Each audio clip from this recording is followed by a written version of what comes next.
शंगार दे रोदे मिठा मोहजे खटोले खेद सी रत सारंग मिसकीन जे फाटल चोले खेद सी शंगार दे रोदे मिठा मोहजे खटोले खेद सी अफसोस सा चवंदे धरती मथा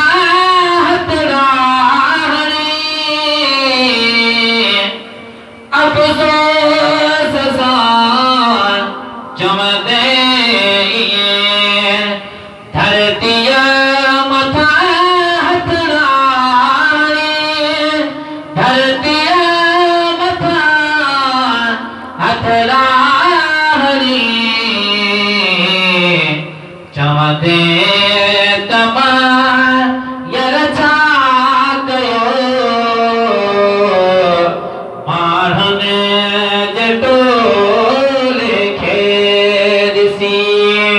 चांदे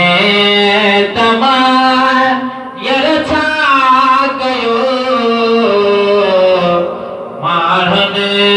जटोले खेदसी उछंगार दे रोदे मिठा महजे खटोले खेदसी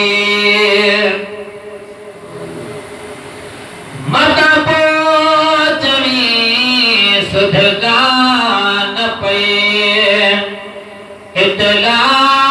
थी तो प्री मता पोचवी सुधगान पे इतला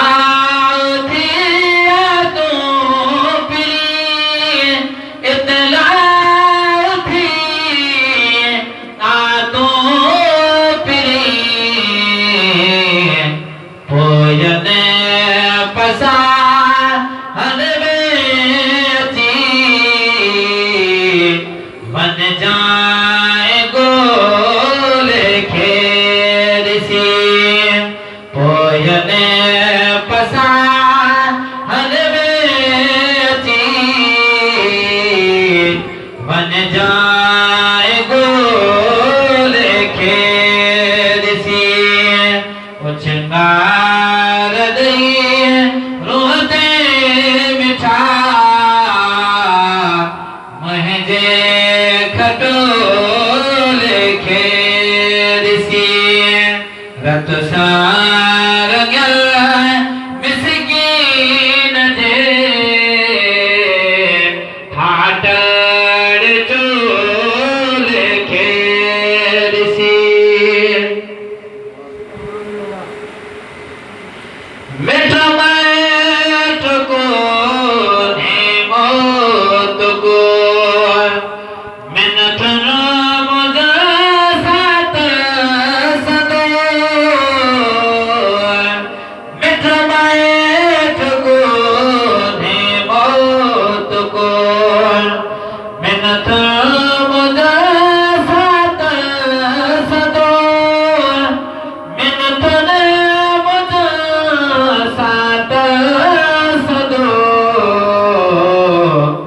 जल्दी में आ मोहरो दसना है न टाइम पोले खेद सी जल्दी में आ मोहरो दसना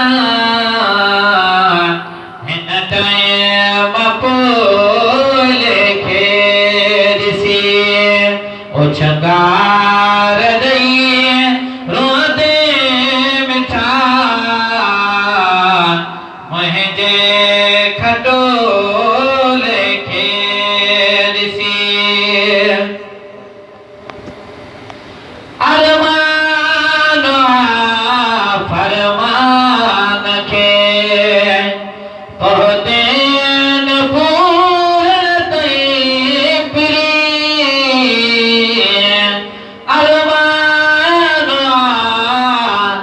फरमान खे पहुते न पूरे पिरी पहुते न पूरे पिरी पोयों केड़ा ख़त्मान दे दर्द दुख पोयों केड़ा ख़त्मान दे दर्द दुख लेखे ॾिसी उछंगार ॾई रोदे मिठा मुझे